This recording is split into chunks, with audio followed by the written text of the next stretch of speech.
Yes, okatugenda maaso kuva mu Film Production.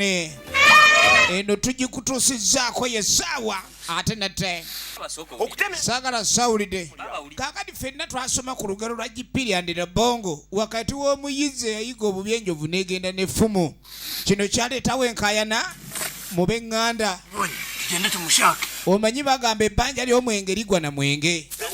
Kaakati mu firimu eno wetulengerera byonna the untold story of Gipir and Labong. Tugenda maaso mpolampola tukyalengera kalango kaayo.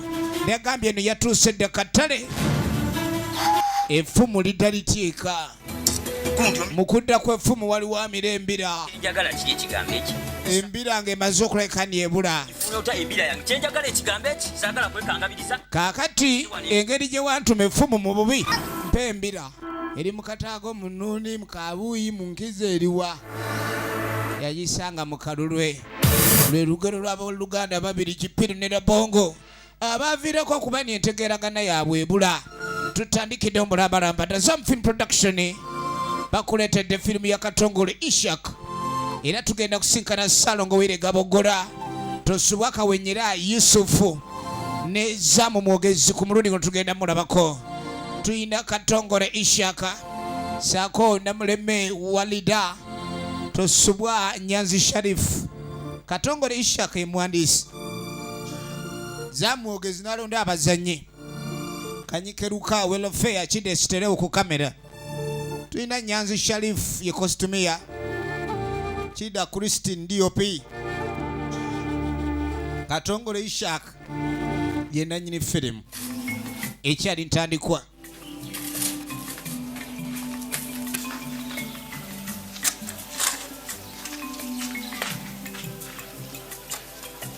Samne mu kaseera kano mulembe ogw'obuliwo kaakati waliwo agezaako okuleka ndi atereeza atwala omukyanga.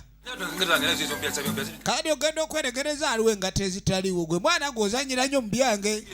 Simanyi oba tuyimirira ffenna ku mudaala ngangula naye oluleeta otandikirawo okwefasa emaali. Engato ezo ekigere kyange kijyamu kati we ziba teziriwo ziri ludda ani asiba ewaka. Ate saagala kugamba bigambo byange gwe ng'obiddamu nga bw'oyagala. Ndeka mwana ontulugunyanya ekyokunkulira mwana tekitegeeza ate kati luliza ali mpi olwaleero kankiwe ekijja mu kikolwa ky'okoze. Tagamba engato zambala ebwomu taata wuunaasokola muno oluba omukulu abadde ajjemu omuto omusajja akubba engumi ku luba n'owulira ng'ekizi eno ze zitokota. Bani baana mwe mwaba mutya eddiini agibawadde abaana tebalina hikima kikiibwe. Ankubye luli yankube kundi neera watadde ku luba nituga ekundi litokose egeeni. Lwaki akwata ku byange baana bange nze mbazaala nze nga nabakuza sibagunda mutyo mwe mutandika mutyo fuuka abalabe n'abalabe mumanyi ekintu ky'okubeera abalabe si kirungi taata nga bakwata ku mikono ng'era bwe gwandibadde eri omuzadde omulungi omwana bw'abanga alina ekintu ekisumbuwa wakati mu bafamire omuntu alina okuleka ndi agonjoola ensonga kyeyamaani asooka mu nju abataata.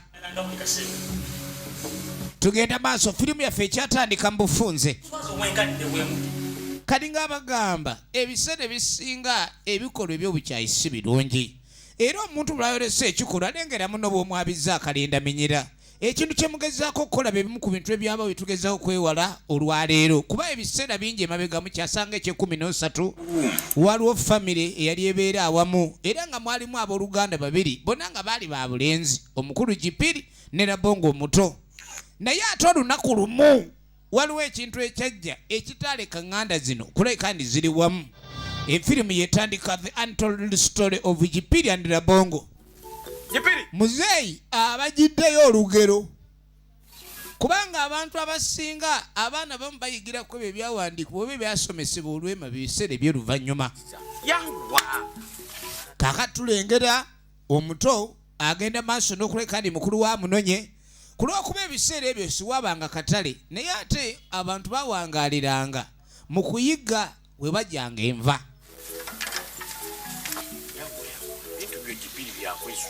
Osooba busoobi gw'omanye saa zino zibanye ez'obuyozi tulina okugenda ng'obudde bukyali. Bannaffe nga bakwata ekkubo balayike ne bagenda mukola ki ate mu kulayika nti bayigga. Tugenda maaso n'entandikwa. Kakano bagenda okuyiga. It was a nuclear family nga batugambye. Family gy'oyinza okusanga ng'erimu abaana b'obulenzi abakuze saako n'ekitabo abazaala.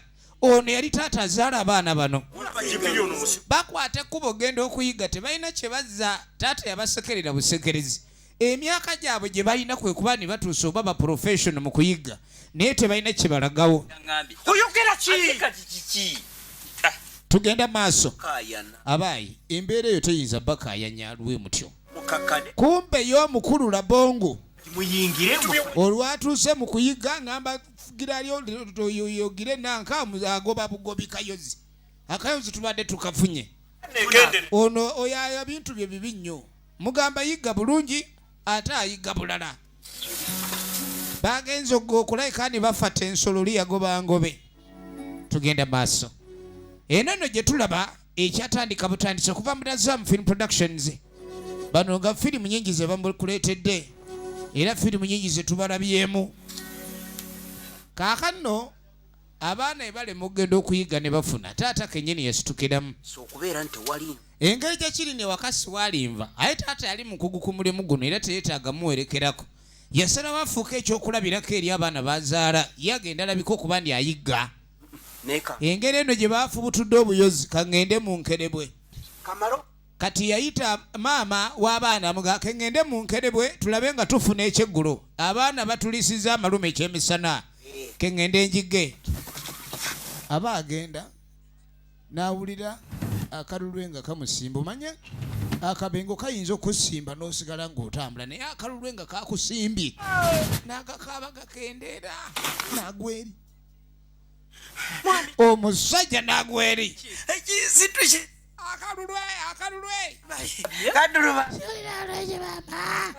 Musajja watu n'awulira embeera ng'emutabukidde. Ye mukyala maama w'abaana abalenzi bano ababiri Gipir and Labong. Kati yawunya omukyala omwami ki ekibadde yeza mwogezi oligino names. Tozitula nnyo ojja kwabya n'akalule. Yakunjuza enkizi. Ekigize ne kikwata akalule ate awulira muli atugibwa. Awulira muli atugibwa.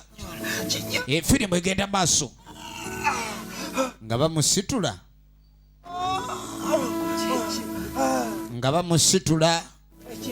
Naye tawulira bulungi abadde agenda mu kuyiga. Ndagambye tukyali ku ntandikwa yaayo era nga tulaba the untold story of Gipir and Labong. Naye ompadula otya omanye omutoga ajja tugende tukeberere mu nju naye buli wootambula ekigere owulira akalule kakuba akalule kakuba.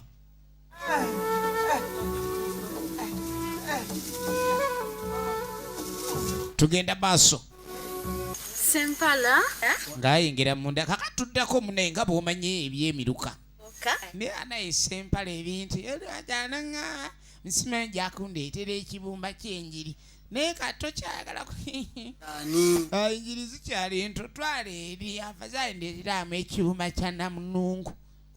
Omanyi ebiseera bino byabanga byakuyigga era ate omukwano gubaawo.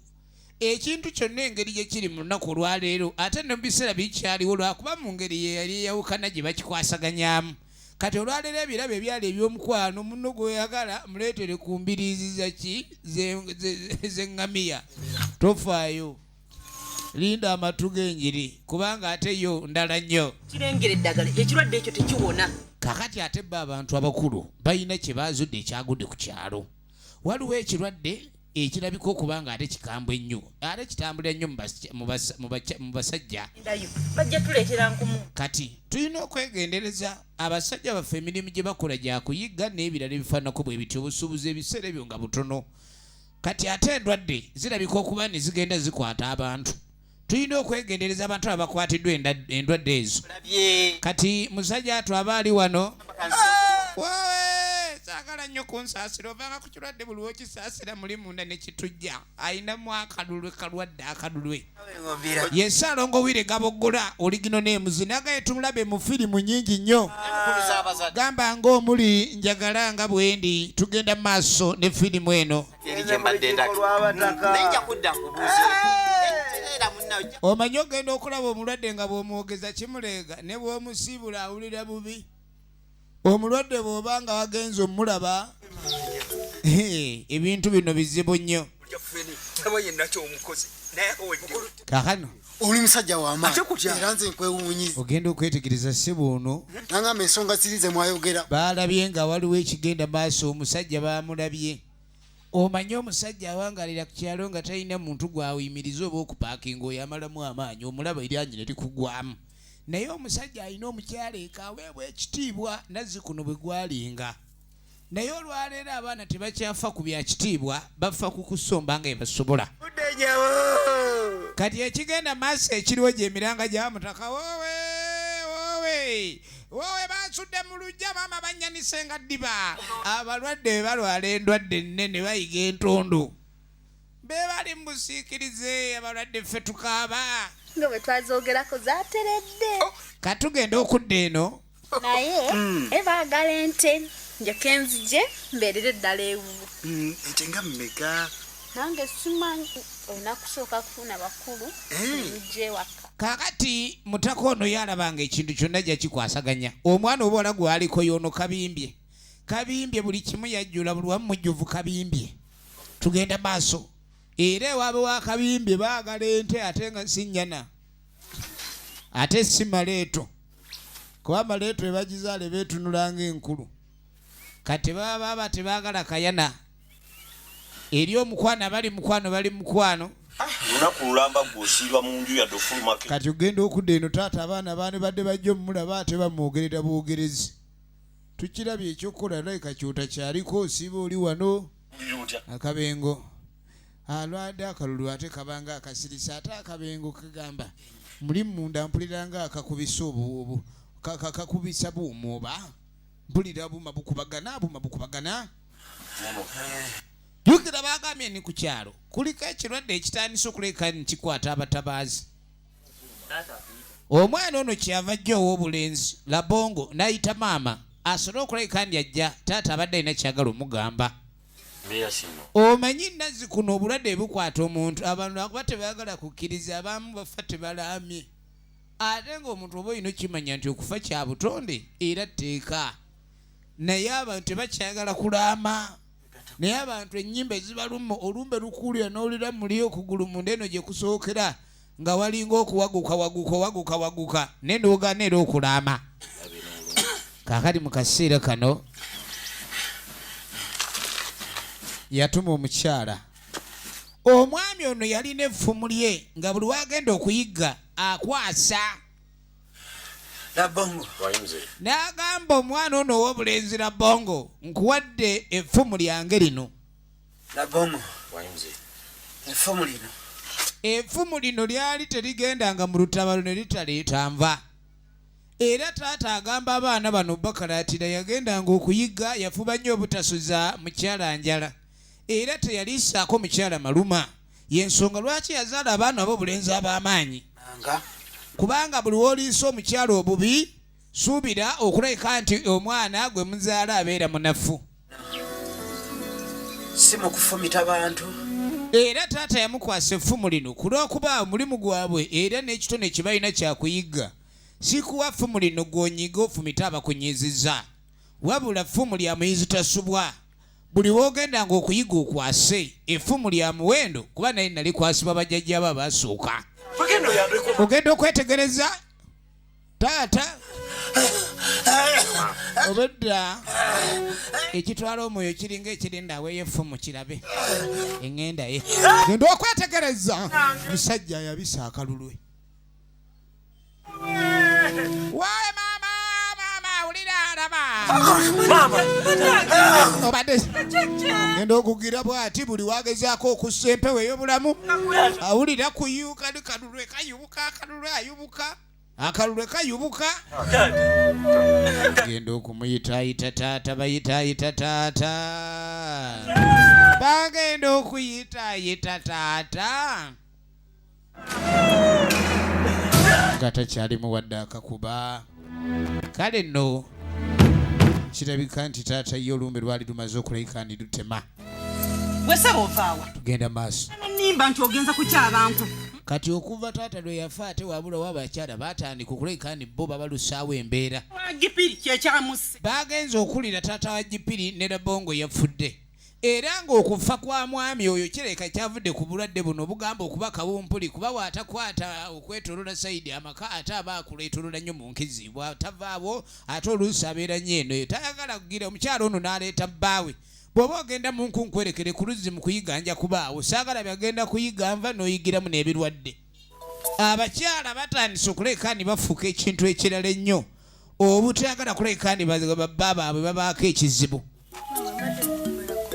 tokimanyi nti essaawa eno n'otera okusumulukuka ssaawa yakuwummulako kaakati omukyalo ono ow'omulenzi Labongo nazikuno ng'abaana bazaalira ku nzijja naddala abalenzi abo taata yazimba nga naye n'azimba ebukiika era nazaala yalabiriranga nnyo mukamwana naye olwaleero ebintu babirabanga ebintu ebiswaza so nga luli ekintu bwe kityo bwe kyali kiri kale n'omukyala yali lubuto lukulu era oluvannyuma lw'ebbanga lya mwaka mulamba nga gumaze okuleka ni guyitawo twagala tumanye kyekyaddirira mukyala yali ali olubuto olukulu yali yazaala dda oluvannyuma lw'akabanga ako era ogenda okwetegereza azukuse ati maama we yake kaana bakaleesi kaakano ak'obuwala akawala ka Labongo ayagala maama Labongo kakaaba nnyo akaana kakaaba ne baali batugambye kabuya agema amaziga mukawa mutono bamukali ako bayizi kati emboozi ebeera awo leeta ekyenda leeta tulabe siika ekiwowora sooka onjokerere ku kibumba yavudde dda maama abadde ava kuleka nti munnange abakyala bano baabangaliranga ku ddagala omanyi abakyala abo buli mwezi aba atikkula kati aba alina okugenda okunoonya eddagala erimuyamba kago oyo okumutwaliriza abakyala tebakyagala kuleka nti kago bamutwaliriza oli n'ava mu kuleka nti ava okutikkula kago ate n'asigala ng'ali awo kugamba abaawo eddagala erikola ku ekyo kati ate agenze kuleka nti afuna eddagala eryo nalunga akaanako kakaaba nnyo erinnya lye baakatuuma lya Nalunga eritegeeza omugga olaba mwana kuleka nti akulanga omwana mwana ng'akula kale n'abantu bedda baabangako ebintu bye baakolanga era nga balina kye bagenderera yabadde nnungi nnyo nyama yabadde nnungi nnyo naye katugenda okuddako ewa Gipiri alina ekizibu babadde nga bayigga ne muganda we naye nga buli bagenda okuyigga tebakwasa ate ye muganda enaba nga amwekwasa nti alayika yavaako ekizibu okolwaki tebakwasa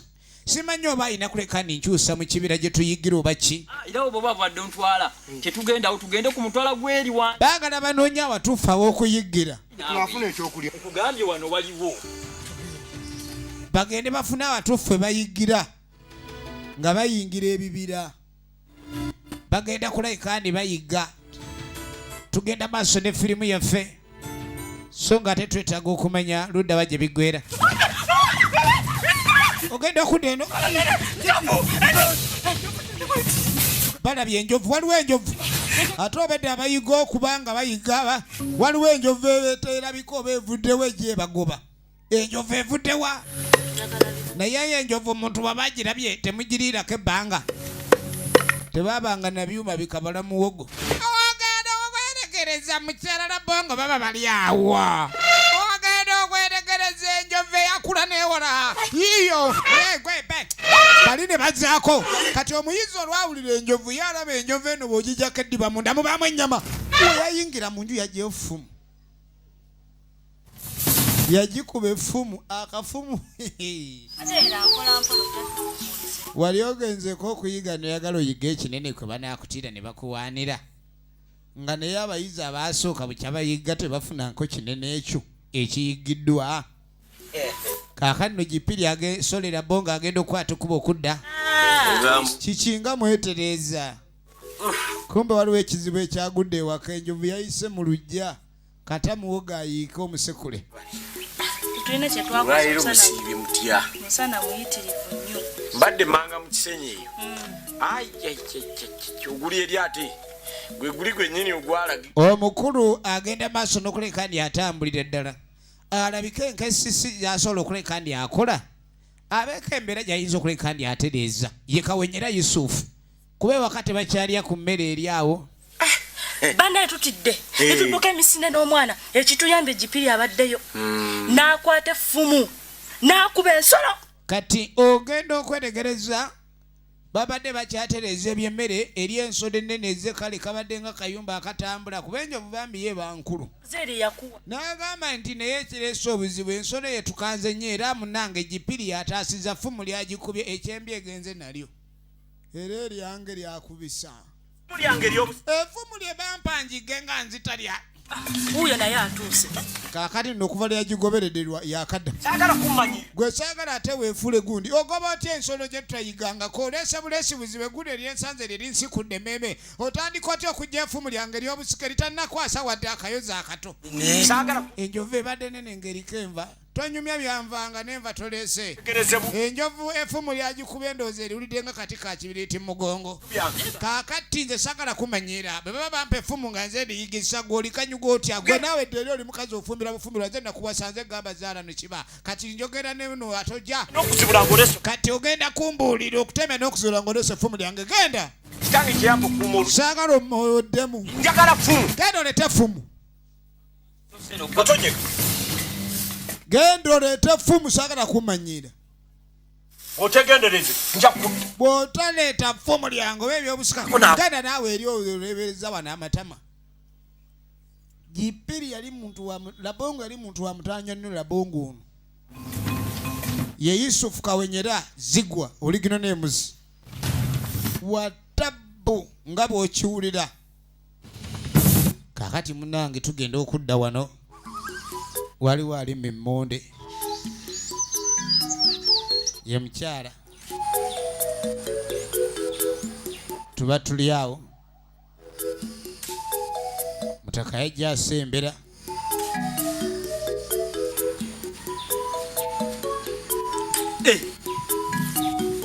ndibasa kati mukusembera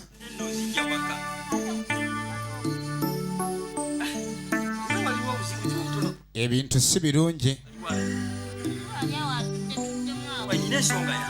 ng'ensonga endeese kukiibula ate osiibula olagawo ngenda kunoonya ffumu lya Labongo mukambwe kati olugambo lwatuuse in fact sina lugambo ng'alina omutima omubi ebintu byatabuse nnyo ewaka musajja atyalowooza nti ekintu kyakola kyakisa era kiina kyekimwogerako gatta oluganda kuba bonna babadde bayizze naye nga bulijjo obusale tubukuba ensolo ne tezigenda nazo omusajja antabukidde otuuka okuŋŋamba ndeeta effumu lye erayisirire sidda asaba mukama akulembere tugenda maaso ne firimu naye tewandiikirize mukibireyo musajja atw alina okukwata ekubalabike ng'agenda kuba newaka Jjukira baamugobyewo mukulu we Jjukira oli ye yasika omusajja ayagala ekigambo eki ffumu effumu lye lirina okuleetebwa emirembe okudda awaka mwegayirira lwaki tetugenze ne tumugambako oba oli awo ayinza okuleka ndi atereera ago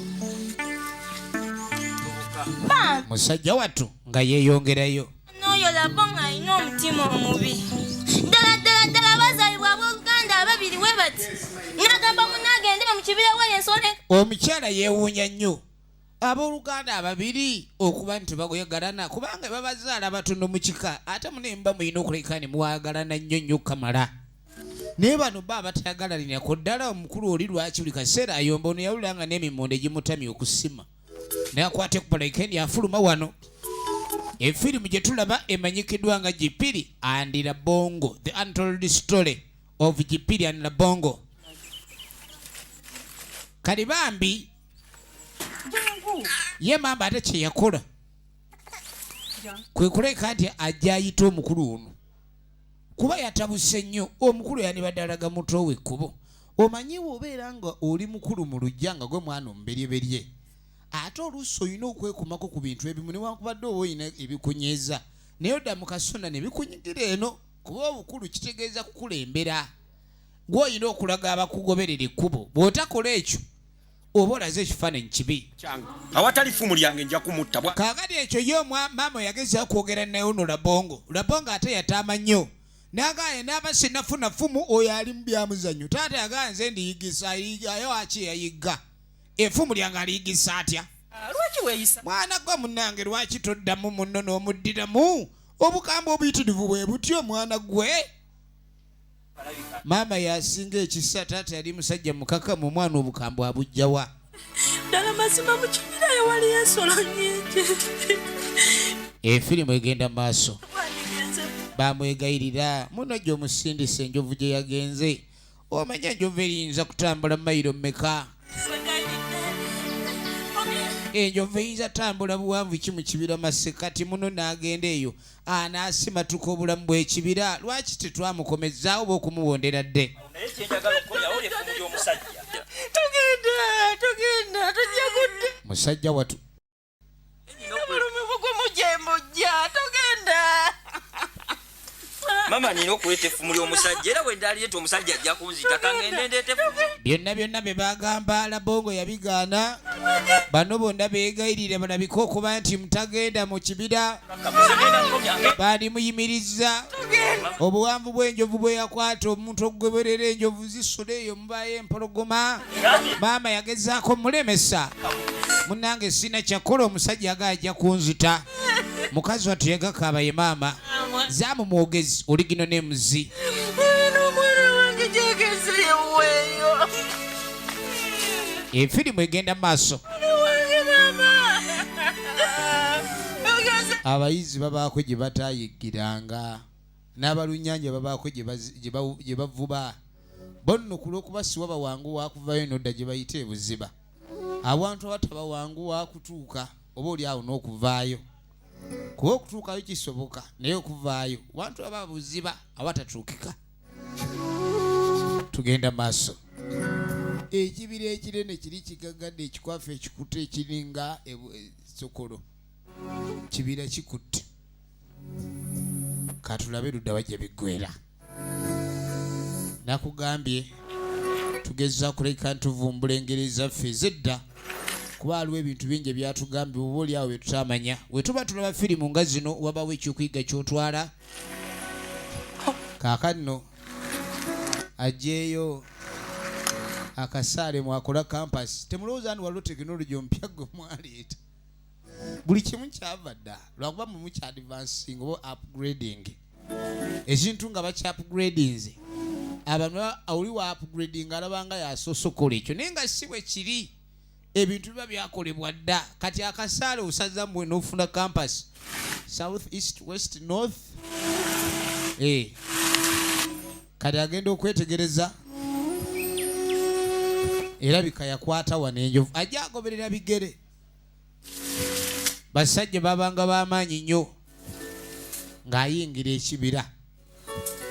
Ye Katongole Ishak Original Names. Efirimu tugenda maaso. Alwayingira ekibira naye wali abaayo. Ono gwe utaala gimwe mwagira ndakani wano mujja. Bannange waliwo ekintu kye nnoonya. Ekiyumba ekitambula kyayingira eno n'effumu lyaffe. Effumu lireese obuzibu ku kyalo naye nga sirina mitaana gyonna gye ndeese. Ng'ayambadde kyekimu naffe. Kyekikutaasizza kyokka kyokka. Kigenze maaso n'okuleka nkiyamba. Ennyambala ya mutaka terina njawulo y'amaanyi ne bali abadde agudde mu buzibu. Efirimu egenda maaso. Musajja atunga yeeyongerayo anoonya njovu.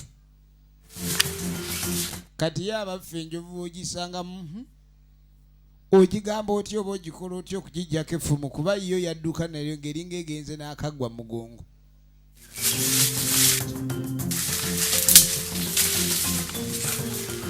Uyo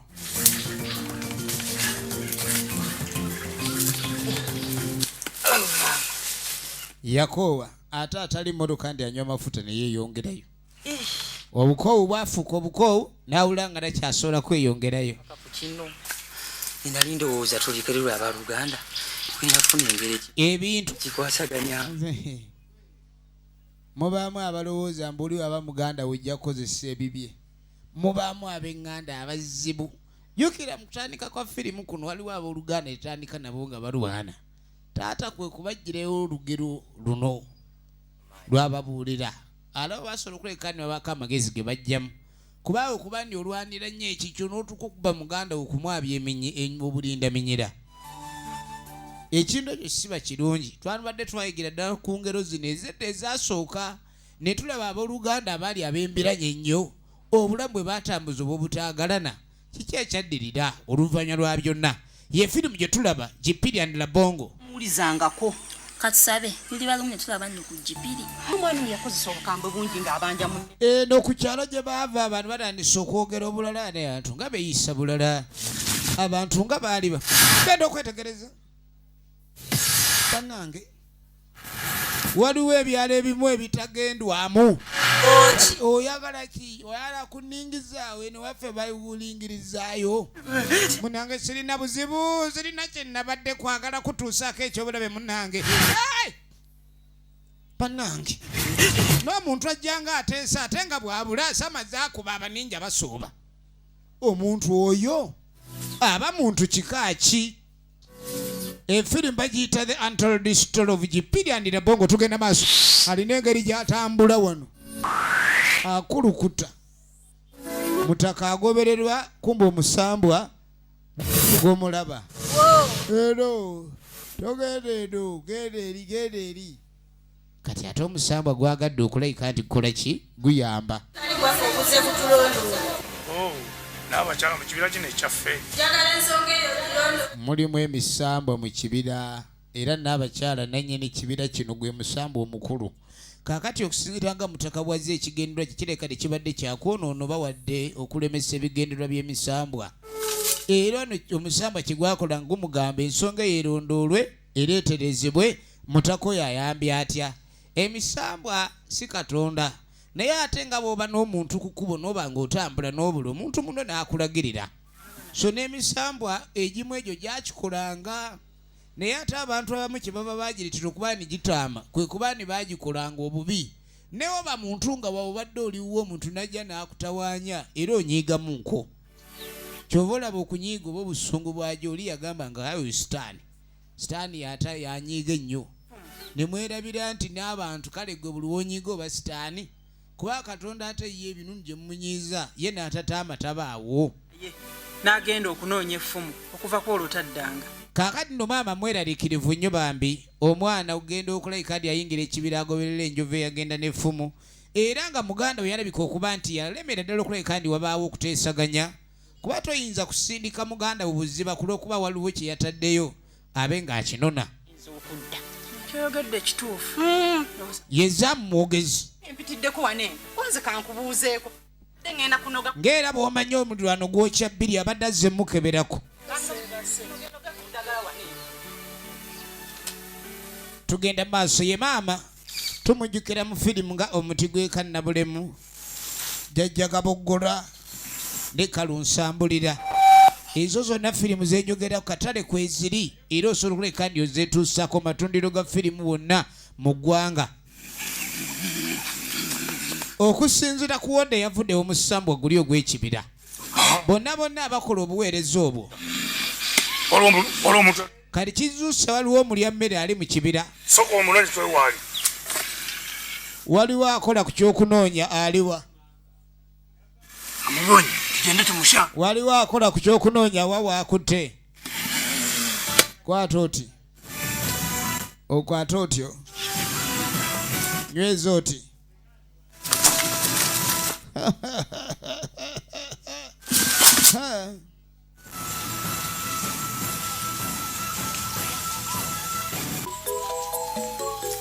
Yegenda maaso. Kaakati tuba tuli awo. Mbadde nzija eyo wuwo. Waliwo obuzibu. Omwana wange Gipiri yabuze.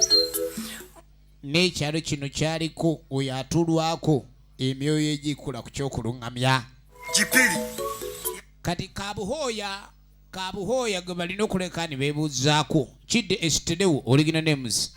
Gipiri yakasuka effumu.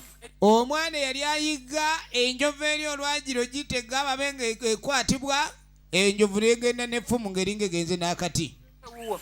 Kati effumu eryo jjukira lyali liraamire. Taata waabwe yali yaliraamira Labong yaba alikozesanga kuba okuyigga ya mukulu alina osooka.